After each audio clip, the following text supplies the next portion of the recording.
ஒரு சமூகத்துல அல்லாஹ் தஆலா ஒரு சோதனையோட வைக்கிறான். கட்டம் கட்டமாக மிகப்பெரிய ஒரு சோதனைய வைக்கிறான். அதுல இறுதியில சிலர் மட்டும் தான் மிஞ்சுறாங்க. அது எப்படி நடந்துச்சுண்டா, அந்த காலத்துல வாழ்ந்த ஒரு நபிட்ட சில மக்கள் போய் சொல்றாங்க, "எங்களுக்கு யுத்தத்த போர கடமையாக்க சொல்லுங்க. அல்லாஹ்ட்ட சொல்லுங்க. எங்களுக்கு யுத்தத்த நீங்க கடமையாக்கணும்." ஏன் தெரியுமா?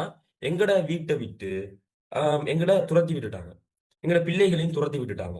எனவே கட்டாயமாக எங்களுக்கு ஒரு யுத்தத்த நீங்க அ கடமையாக்க சொல்லுங்க. அப்படி கேட்கிறாங்க. பாருங்க, சூரா பக்ராவுல இந்த சம்பவம் வந்து கொண்டிருக்குது. அவங்க எப்படி சொல்றாங்கன்னா, "இத் காலூ லி நபிய்யின் லஹும்" அவங்களுக்குரிய ஒரு நபிட்ட போய் சொல்றாங்க, "இப்அஸ் லனா மலிக்கன்" எங்கட சமூகத்துல இருந்து ஒரு மன்னர, ஒரு மலிக்க என்ன செய்யுங்க, நீங்க உருவாக்க சொல்லி கேளுங்க.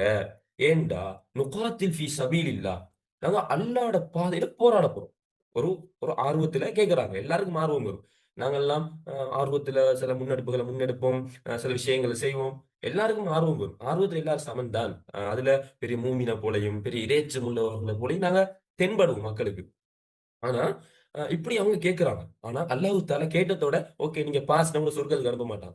உங்கள நெறைய டெஸ்ட் வைப்பான். நெறைய நீங்க கீழ்ப்படுகிறீங்களா? நீங்க உண்மையான மூமினான்னு பார்க்க நெறைய டெஸ்ட் நடக்கும். அப்ப அதுக்கு இந்த சம்பவம் மிகப்பெரிய ஒரு முன்னுதாரணமா இருக்குது. அப்ப அந்த டைம்ல அந்த நபி சொல்றாங்க. முதல் சோதனை. "கால ஹல் அஸைத்தும் இன் குத்திப அலைக்குமுல் கித்தால்" சரியா? அப்ப அவங்க எப்படி சொல்றாங்கன்னா, நபி அவங்க உங்களுக்கு போர் கடமையாக்கப்பட்டா, அதுக்கு பிறகு நீங்க மாறு செஞ்சா என்ன செய்ற? அதுக்கு பிறகு நீங்க மாறு செய்வீங்களா? மாறு செய்யாம இருப்பீங்களா? அப்படின்ற மாதிரி கேட்கிறாங்க.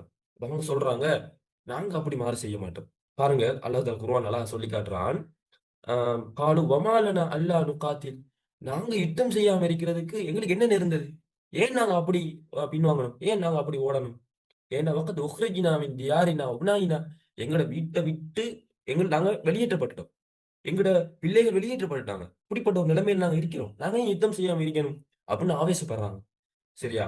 பட்டுட்டு சொல்றாங்க, இப்ப அல்லாஹ் சொல்றான், "ஃபலம்மா குத்திப அலைஹிமுல் கித்தால்" அவங்களுக்கு அந்த யுத்தம் கடமையாக்கப்பட்ட பிறகு, ஓகே யுத்தம் கடமையாக்கப்பட்டுச்சு. இப்ப என்ன நடக்குதுன்னு பாருங்க.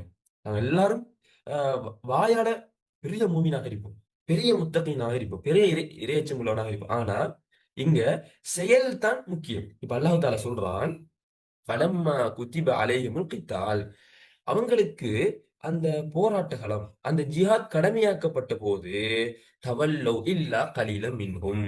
அந்த ஒரு பெரிய டீம்ல இருந்து என்ன செஞ்சுட்டாங்க? கொஞ்சம் பேர தவிர நெறைய பேர் பின்வாங்கிட்டாங்க. இந்த உயிர் பயத்துல, அ சொத்துகள் பயத்துல,